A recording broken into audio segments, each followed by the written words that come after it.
Howdy again, y'all. I got another one from the pickup. God gave me this. I've been running around looking for bird seed for all my birdies, and it's hard to find. That stuff's scarcer than hen's teeth. I finally found some.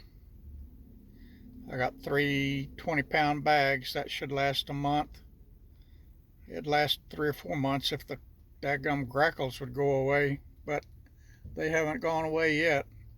Anyway, while I was out and about running around to one, two, three different places, or three different towns, I don't know how many different places, God started giving me stuff. I'm at the last spot now before I go back home.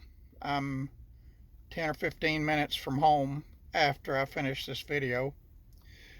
And so I just stopped in the parking lot here to try to write everything down while it was still up here in this old forgetful noggin. And again, like a recent video where I'm holding the camera in the right hand and the Bible laying on the console, and me skipping around through the Bible from hither to yon and back and so forth with my left hand, which is hard to do because I'm right-handed. But if I held the camera in the left hand, then I couldn't do everything. So everything is kind of backwards, but we're going to get the job done, I hope. And I hope I get it all in the right order that God gave it to me. But I'm going to start off in Ephesians chapter 6 and verse 11. It says, "Put on the whole armor of God, that ye may be able to stand against the wiles of the devil." Hang on to that. We're going to come back in a minute. What is the wiles, W-I-L-E-S, of the devil? Flip with me over. Hang on. We're going to flip here. Flip with me over to 1 Peter chapter 2, verse 11, where it says, "Dearly beloved, I beseech you as strangers and pilgrims, abstain from fleshly lusts, which war against the soul."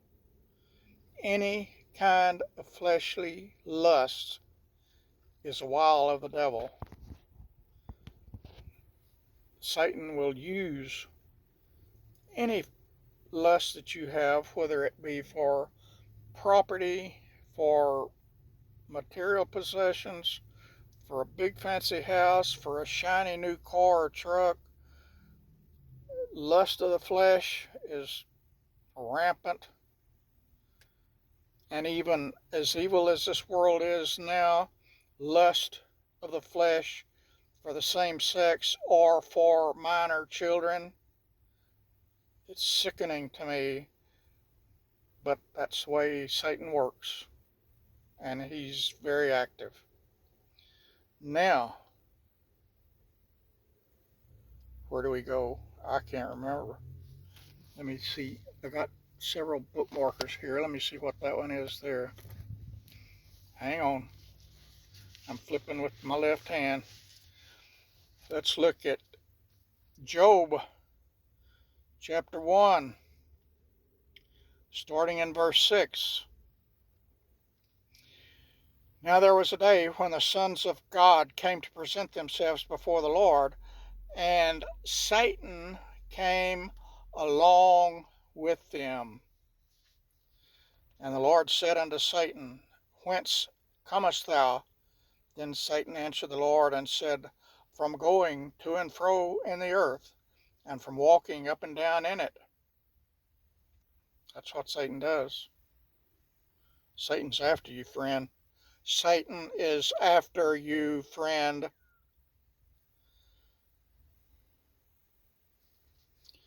And the Lord said unto Satan, Hast thou considered my servant Job? And this is God speaking, describing Job. It says, "And the Lord said unto Satan, Hast thou considered my servant Job, that there is none like him in the earth, a perfect and an upright man, one that feareth God and escheweth evil. That is God describing Job, his servant. Then Satan answered the Lord and said, Doth Job fear God for naught?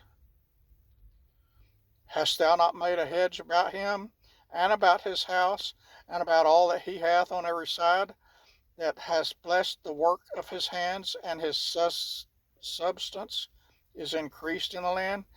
But, and this is Satan talking to God, but put forth thine hand now, and touch all that he hath, and he will curse thee to your face. Satan talking to God.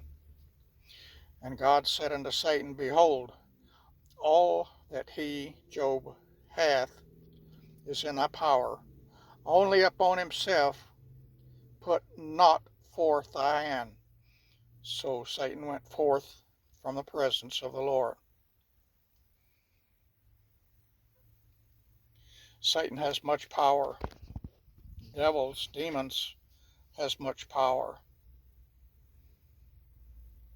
But they're defenseless unless God grants them the power to do what they do, as is evidenced right here in Job, where God gave Satan his permission to touch all that Job has, but not to put his hand upon Job himself. And later,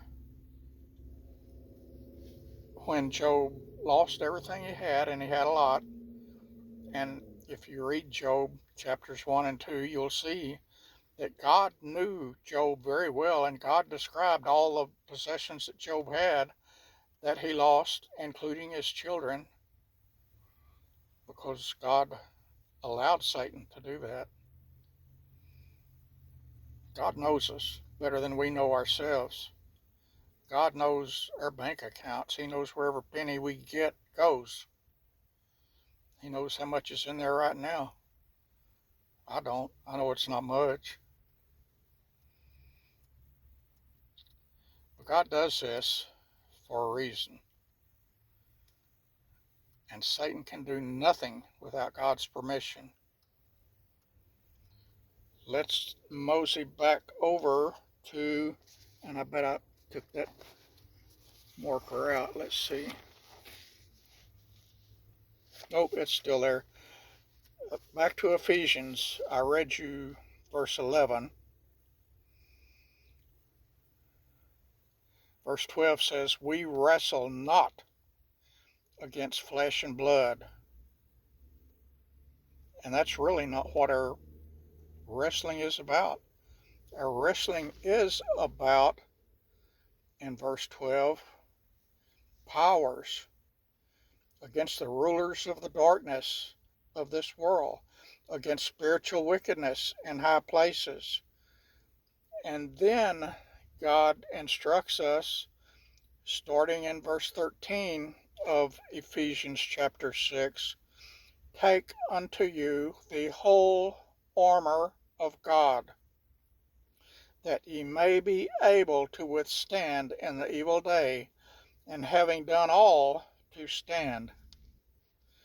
Stand therefore, having your loins girt about with truth, and having on the breastplate of righteousness, and your feet shod with the preparation of the gospel of peace. Above all, taking the shield of faith, wherewith ye shall be able to quench all the fiery darts of the wicked.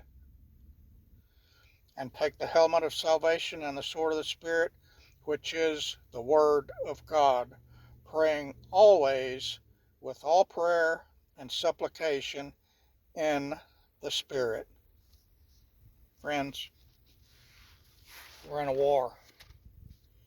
We're in a major war, and that war doesn't end till Jesus returns.